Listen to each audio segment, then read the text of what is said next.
Hello everybody, welcome to my YouTube channel. तो ये video आज मैं अभी इसलिए पोस्ट कर रहा हूँ, मेरे पास मेरे वीडियोस पर एक कमेंट कॉन्स्टेंटली वापस से वापस आया जा रहा है। एक कमेंट है सिलेबस में डाउट के रिगार्डिंग। काफ़ी सारे स्टूडेंट्स ने, काफ़ी सारे एस्पिरेंट्स ने वो कमेंट मेरे काफ़ी सारे वीडियोस पे किया है, और कई लोगों ने मेरे को इंस्टाग्राम पर डीएम भी किया है इस स्पेसिफिक इशू के रिगार्डिंग। जो सिलेबस में लोगों को डाउट है, सिलेबस में पता नहीं एम्बिग्यूटी है, लोगों को समझ नहीं आ रहा कि सिलेबस में ये मेंशन्ड नहीं है, क्या ये भी हमारे सिलेबस के अंदर कवर्ड है। तो वो जो टॉपिक है या वो जो सब्जेक्ट है बेसिकली जिसके अंदर ये लोगों को डाउट आ रहा है वो है फार्माकोलॉजी। फार्माकोलॉजी, जैसे कि आपको पता है, अगर आप फार्मेसी फील्ड से बिलोंग करते हैं तो जो भी फार्मेसी को बहुत डीपली अगर चाहता है तो pharmacology is a kind of subject जो उसका फेवरेट सब्जेक्ट होता है। मेरे टाइम पर फार्माकोलॉजी मेरा सबसे फेवरेट सब्जेक्ट था। जैसा कि आपको पता है, मैंने डिप्लोमा किया हुआ है पहले, उसके बाद मैंने ग्रेजुएशन किया था और उसके बाद मैं आगे अपनी मास्टर्स किया था। मैंने डिप्लोमा ऑफ फार्मेसी में ही पूरी केडी त्रिपाठी पढ़ ली थी। मींस मैंने फर्स्ट ईयर में जो आपका इंट्रोडक्टरी पार्ट होता है वो मैंने सेंट्रल नर्वस सिस्टम के आगे तक पूरा ख़त्म कर लिया था। और जब मैं सेकेंड ईयर डिप्लोमा में आया था तो मैंने पूरा जो फार्माकोलॉजी का केडी त्रिपाठी का बुक है वो मैंने पूरा ख़त्म कर लिया था। और इट्स नॉट जस्ट अबाउट कि मैंने सिर्फ केडी त्रिपाठी की किताब ही पढ़ी थी उस टाइम पर, अपने डिप्लोमा के टाइम पर मैंने सारे ड्रग्स क्लासिफिकेशंस जो होते हैं, जितने भी ड्रग्स क्लासिफिकेशंस होते हैं, मैकेनिज्म ऑफ एक्शंस बेसिकली जो होते हैं, जितने भी ड्रग्स के मैकेनिज्म ऑफ एक्शंस थे, all the mechanism of actions I have study from the Lippincott. तो that is a book which elucidate the mechanism of action very specifically in a dramatic manner, in a pictorial manner.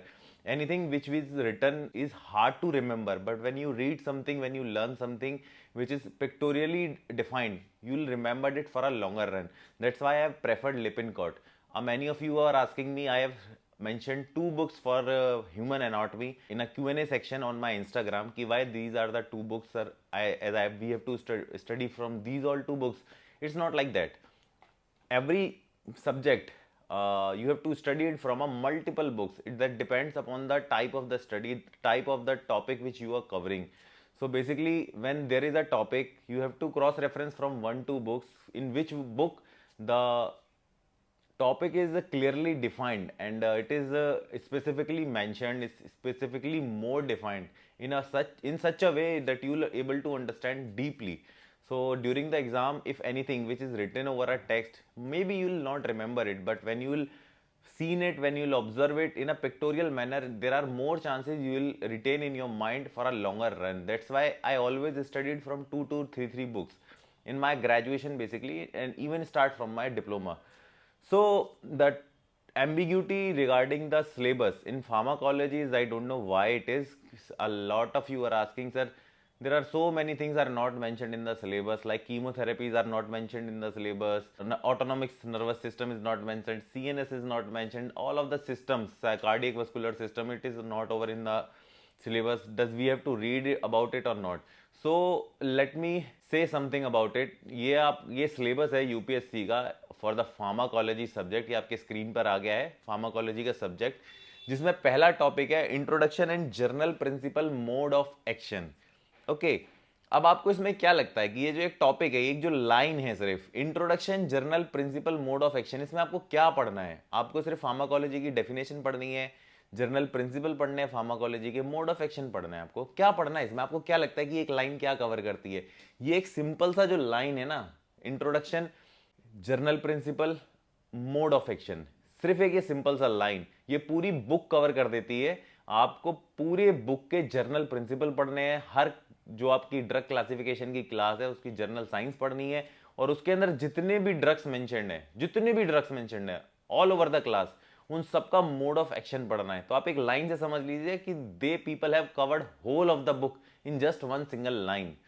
And people are asking me ki sir which topics we have to study it. So broaden your mind. With this mindset it's very difficult you'll able to qualify the exam. You have to broaden your mindset. It's not like you have to study the limited things and you'll able to qualify the exam. Broaden your knowledge. Just read and read and read. Don't limit yourself. Unless you'll not able to read much and more, it's very hard for you to qualify the exam. So in this one simple line, UPSC has covered the whole KD Tripathi book, every syllabus, every topic which covers under the book in pharmacology is just covered into this one line. Now second one is drug receptor interaction. All the drugs which is mentioned in the KD Tripathi book, all the drugs, whole drug interaction reactions are covered.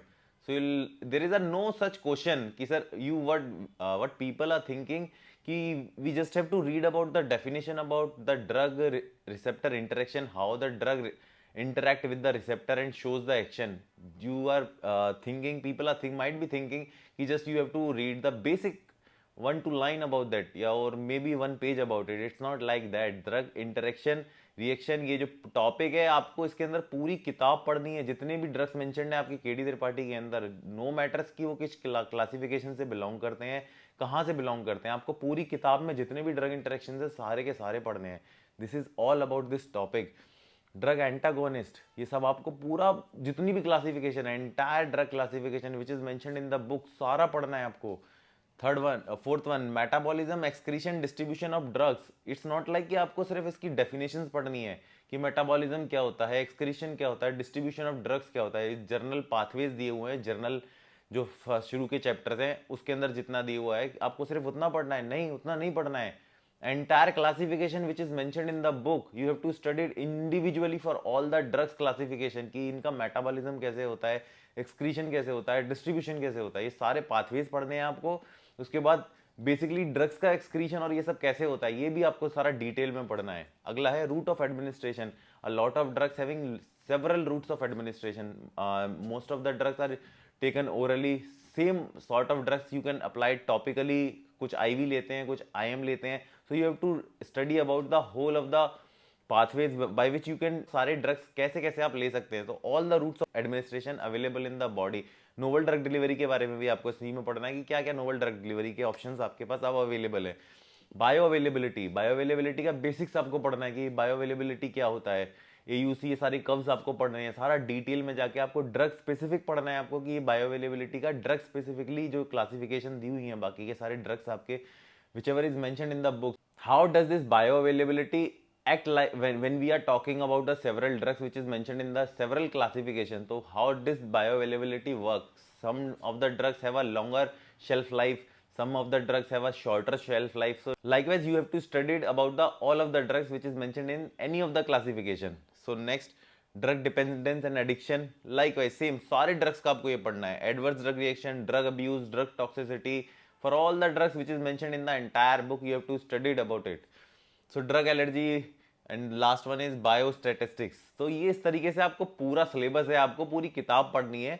So it's all upon you कि आप एक किताब से पढ़ते हैं उसे, या 2 किताब से पढ़ते हैं, या 3 किताब से पढ़ते हैं. फार्माकोलॉजी की बहुत सारी अच्छी अच्छी किताबें हैं. KD Tripathi is one of the best, जिसके लिए आपको ज़्यादा इधर उधर नहीं भागना है, और it's a not very expensive book.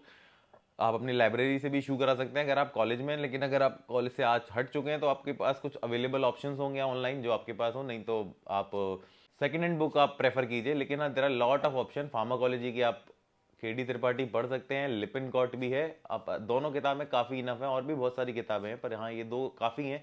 मैंने और भी बुक्स के ना डिटेल अपनी स्टोरी में मेंशन किया हुआ है, आप जाके वहाँ देख सकते हैं क्या क्या आपके लिए सही रहेगा.